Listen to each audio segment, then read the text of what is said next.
Hey everyone, good morning. So today we have a major project on the go, and oh yeah, this is a YouTube show. This one, I can't tell my people that there's a diesel heater installed and not have shown them anything from it. So here we go. Coveralls. And today we're going to make sure the ambulance has some heat for those cold nights. Let's get ready.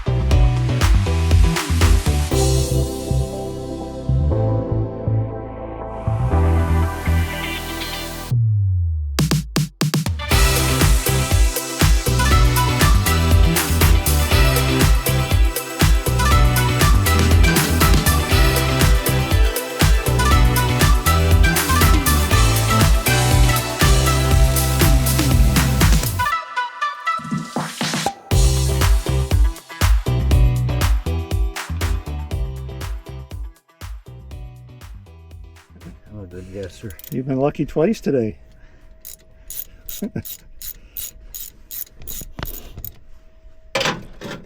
All right, look at that. Now, I wonder if I can't see back there. I wonder if they blocked it in with anything. I hope not. And I think they did. I don't know. Can't tell. Yeah. Crawling underneath. Yeah. Well, I expect that part. All right. I think we probably have a hanger. That's all they've got in there. We're just going to have to either cut it off or...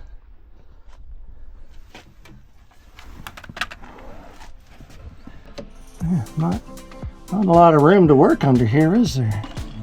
These about the room and shit, and these stupid screws there. Just Yeah, they're not going to move. no. The white behind them. Okay. Have to cut the. Yeah, that's fine. This one on the far left is going to be trickiest. And I think that's just the ground. Yeah, that's just the ground. But we want to save as much of that as possible, I suppose. There.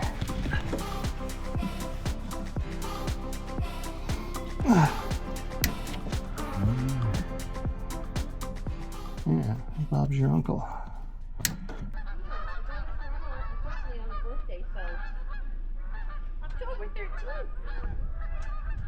Okay, good news so far. I was able to, actually Rick was able to get this 0 gauge ground cable out from underneath the electrical box. We do have a bit of a challenge, however. This cable leaves this box, comes around a corner, and then comes up and is connected right here. If we can somehow get that freed up, that would be a nice bit to save as well. And that's what we're trying next.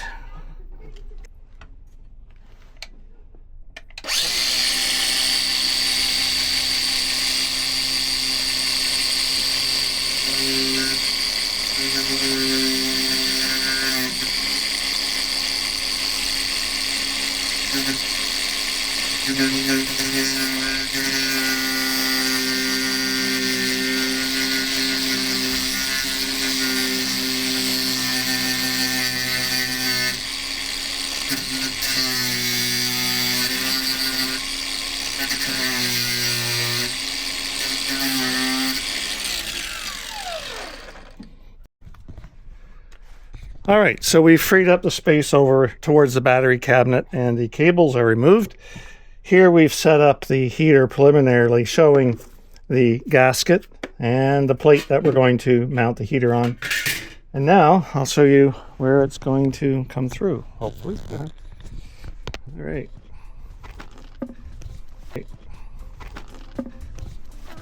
Right under here. Don't whack your head on anything. Yeah. Oh, That's the only thing we got to be careful of. I just realized. So, where's that cabinet start? Right there. Okay. You think it's going to be easy, huh? Find the hole. Hello. Ah, there we go.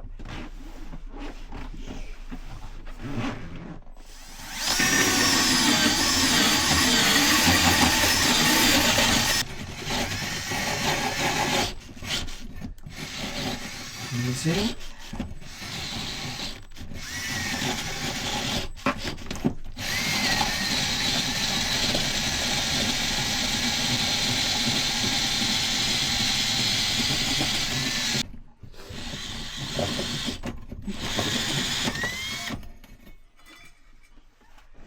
See, told you.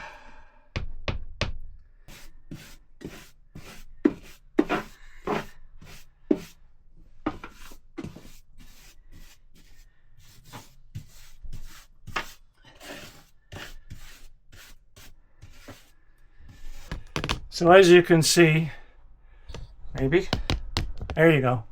We have the hole put in the floor. We have the heater sitting on the mount right here. And I'm just getting ready with some silicone putty to take up space here that we don't need. So yeah, it should be good to close down here very shortly.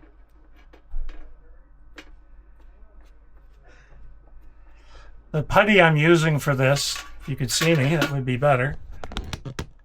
There we go. So the putty I'm using is a silicone based stuff. Alrighty. So, yeah, I can see no reason why this can't go on. What's wrong? Nope, I just put the putty in place Oh. to cover this thing. Come on. More. There you go. Come on. Ah, there we are.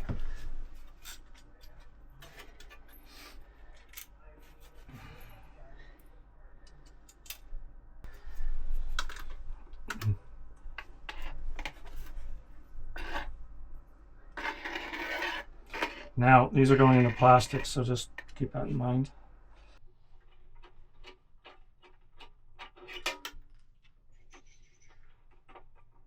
There we go. Stop moving. Because we just need it to test, just to get it going for until the other piece arrives.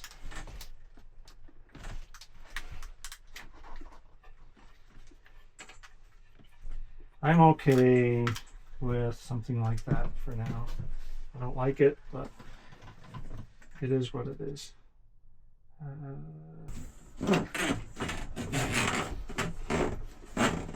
Okay, slow down. Wait for a second. Hold on. Okay.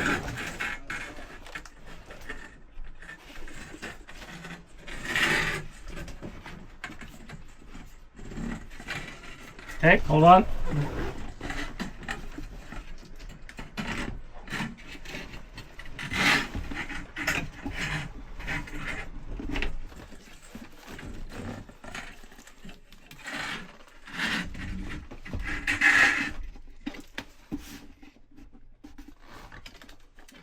Okay, here we go.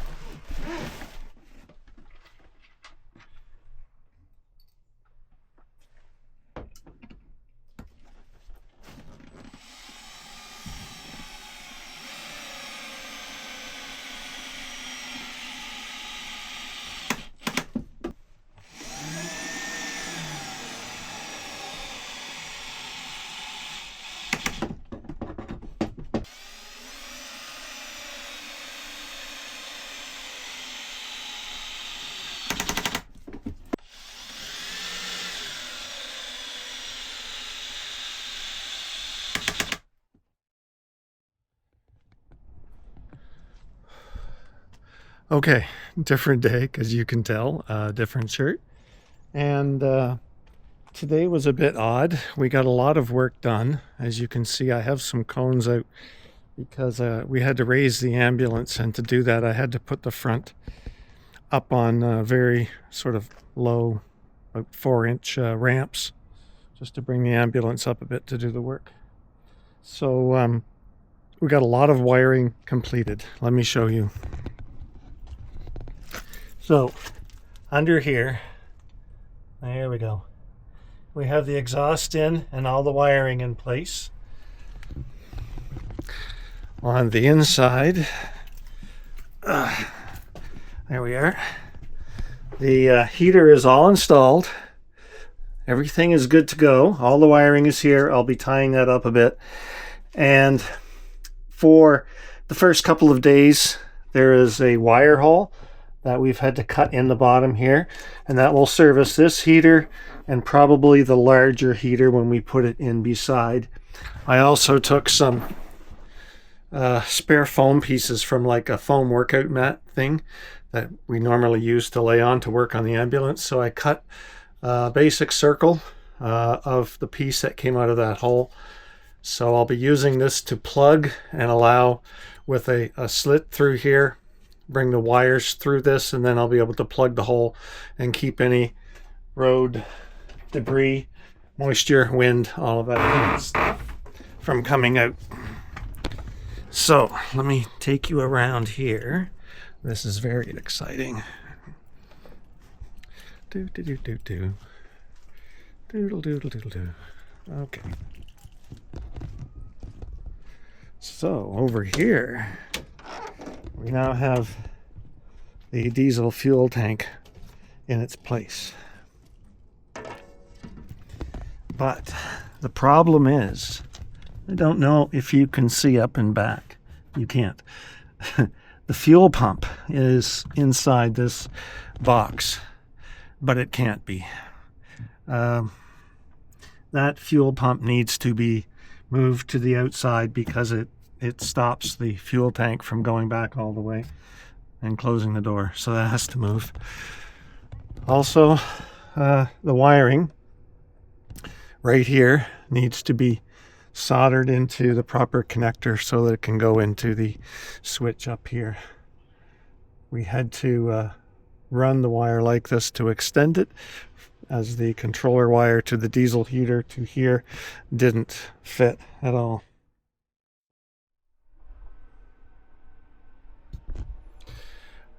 Another day, another shirt.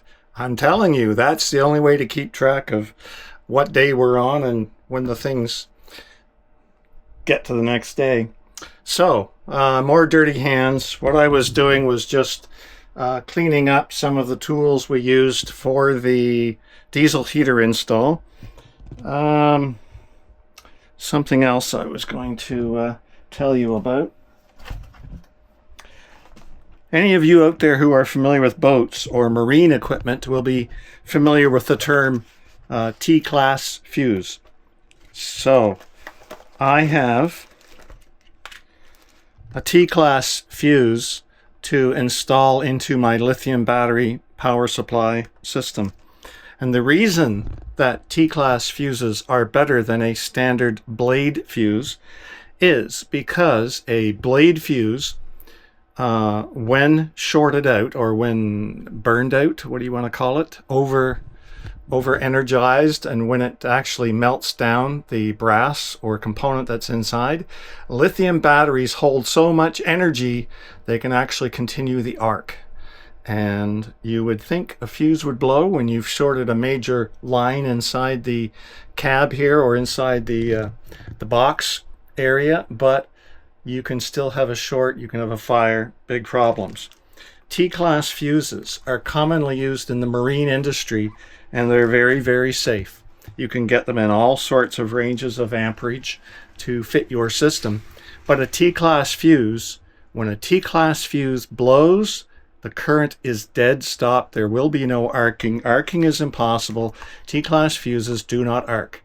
So they are about 10 to 12 times the cost of a blade fuse. But my way of thinking is I have a 200 amp hour battery here now.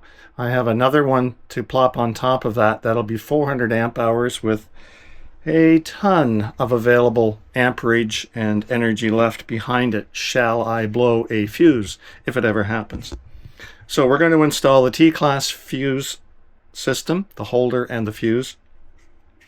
As well, I have these terminal blocks. I have one for negative, one for positive, and what that allows is simply the ability, oops, there you are, sorry about that. I will have the ability to add further power circuits much easier than I would just having the system in there now. So as you can see, we'll bring the power in on one side, and then we have a whole bunch of additional terminal blocks we can add.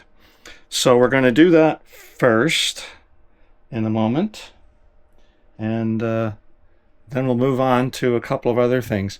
By the way, the diesel heater is pretty much done. All the heavy work is finished. All I need to do today is connect up this terminal block so we can tap in the power for the diesel heater much easier.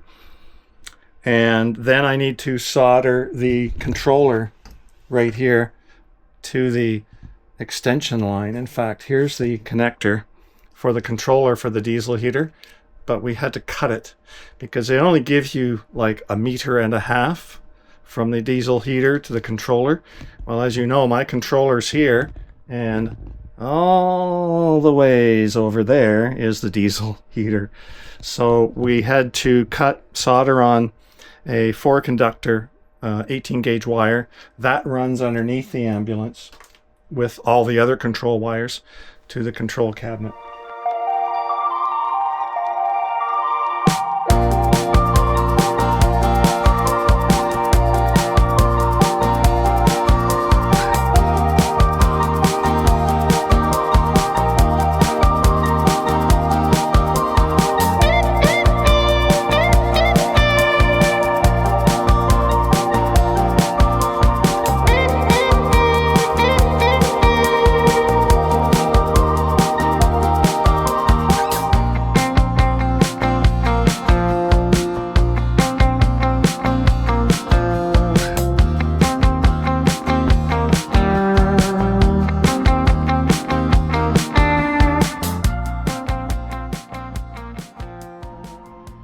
You know, we probably will have to try this once or twice. It'll go into error here soon, but it might get fuel on the first try. So if it does take off, you'll hear it. It'll go, whoa, and it'll just start to accelerate once it detects heat.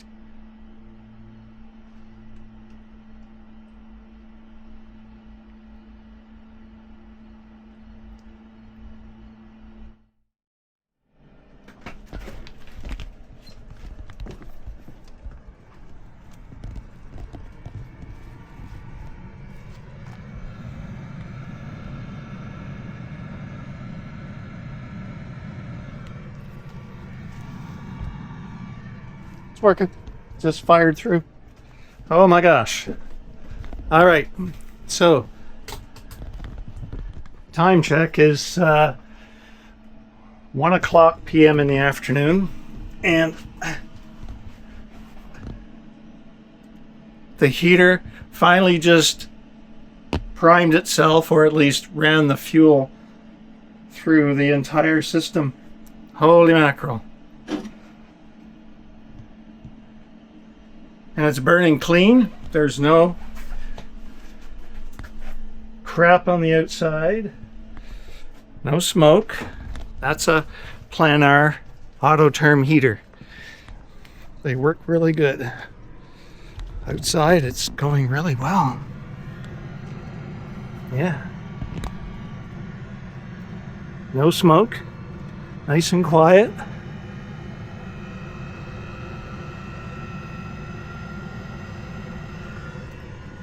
You hear it? Sounds like an airplane. It's burning really well. Yes, yes, yes. Nice warm air coming out of here. Wow. Quite a good little heater. Well, folks, I've got my heater running. I am very happy. Much thanks to Rick for all the work he did in helping to get this thing going. This is going to be great. Please tap the like, subscribe, and stay with me. I have some really cool adventures coming up very soon. Wow, this is great. I'm anxious to see how much heat it'll put out in this little ambulance here. Very happy. I left my camera on from coffee this morning. There we go. All right. Talk to you later, folks. Love you very much. Bye-bye.